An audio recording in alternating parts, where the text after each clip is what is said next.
incursion and bombardment of Gaza is not about destroying Hamas.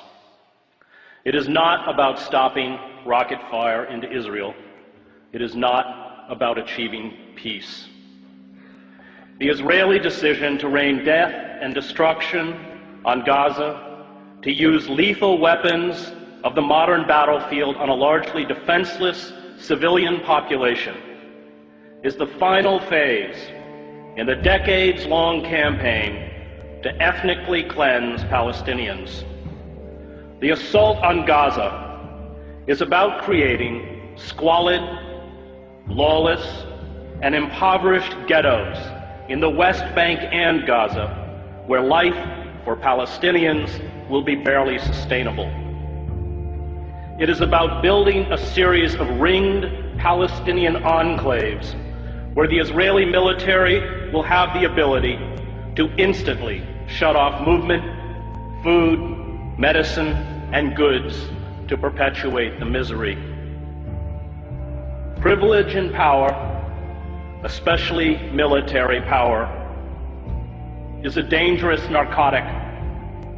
Violence destroys those who bear the brunt of its force, but also those who try to use it to become gods.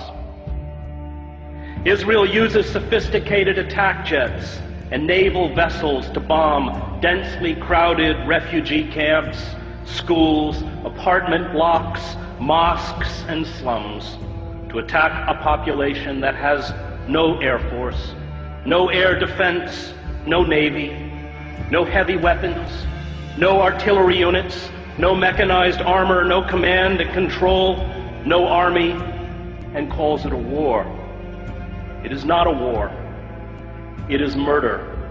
Images of dead Palestinian children lined up as if asleep on the floor of the main hospital in Gaza are a metaphor for the future.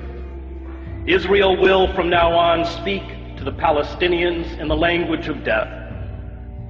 Those who orchestrate such sieges do not grasp the terrible rage born of long humiliation, indiscriminate violence, and abuse. A father or a mother whose child dies because of a lack of vaccines or proper medical care does not forget. A boy whose ill grandmother dies while being detained at an Israeli checkpoint does not forget.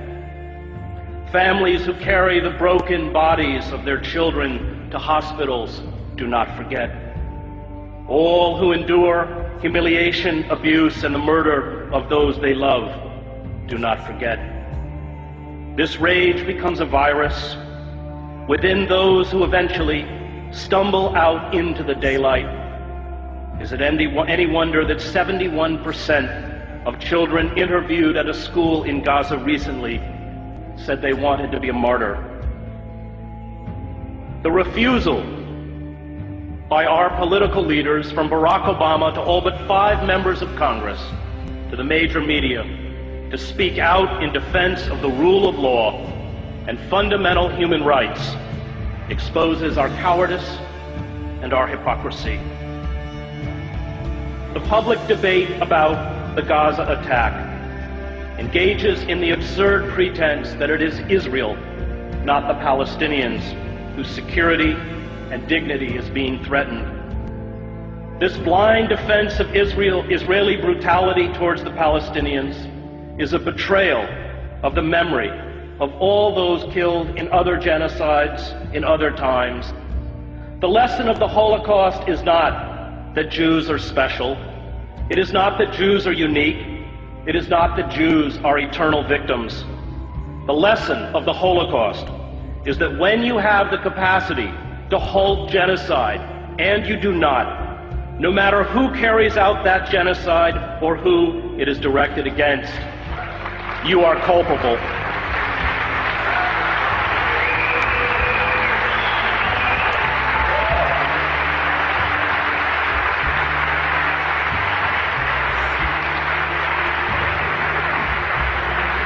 And we are very culpable The F-16 fighter jets, the Apache attack helicopters, the 250-pound smart GBU-39 bombs are all part of the $3 billion military aid we give to Israel. Palestinians are being killed tonight with American-made weapons. But perhaps our callous indifference to human suffering is to be expected. We, after all, kill women and children on an even vaster scale in Iraq and Afghanistan.